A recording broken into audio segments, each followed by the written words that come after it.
Tired of dealing with annoying flies, fruit flies, and gnats in your home? The Zevo Flying Insect Trap is your ultimate solution. Don't wait. Check out the link in the video description now to get your Zevo Flying Insect Trap on Amazon and enjoy a bug-free home today.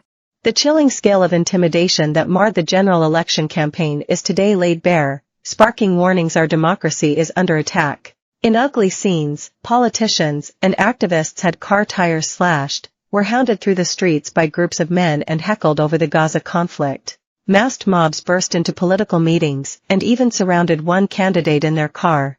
Women, in particular, were targeted, with one activist encircled by men in East London, demanding to know where her husband was. And cops were called after vandals smashed Labour Walthamstow MP Stella Creasy's office window.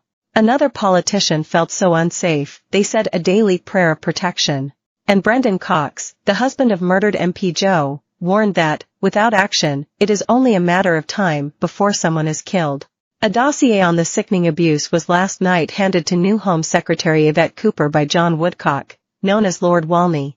The former government advisor on political violence said his exposé is the tip of the iceberg and demanded an immediate inquiry. He told our channel on Sunday, MPs have been murdered while serving their communities. The threat is real and must be confronted or more lives may be lost. The abuse captured on camera during this campaign is bad enough, and there is a darker underbelly of extremism that is coordinated and sinister. It must be exposed and stamped out by the new Labour government. Political veterans said the 2024 election was the most abusive and frightening in modern British history.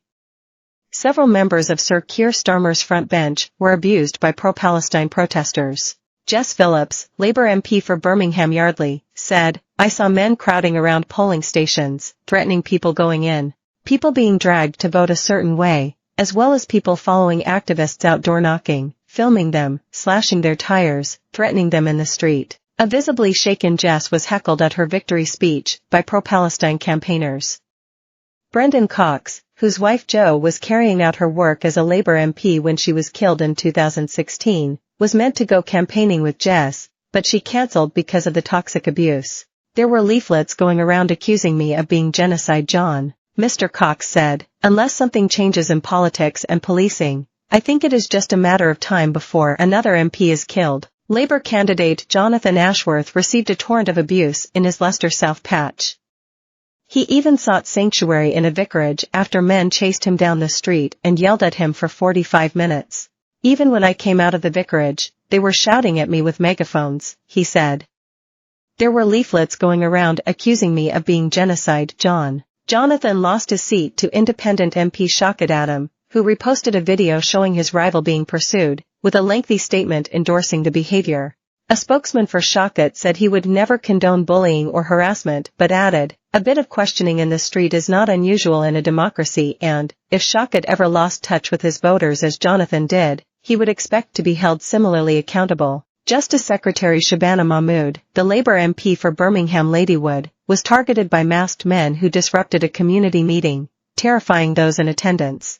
In North Durham, new Labour MP Luke Ackhurst was besieged by masked pro-Palestine activists at a campaign meeting on June 2. Around 40 gathered, before some tried to get in. Luke was rushed to his car, but was surrounded by the Yobs, screaming slogans including "Zionist scum" and "You believe in genocide" in his face. He made it into his car, but could not drive off as protesters surrounded it. "It is believed the louts were visiting university students," Luke said. "It is legitimate for supporters of the Palestinian cause to peacefully protest. But physically preventing a candidate from leaving, surrounding a car chanting abuse and wearing masks is designed to intimidate and has a chilling effect on democracy." Harriet Harman is calling on Speaker Lindsay Hoyle to hold a special summit on MP safety. In another disturbing video seen by The Sun on Sunday, a female Liberal Democrat campaigner was filmed surrounded by men in East London, as one asks, "Why are you in the center of 60 men? Which one?"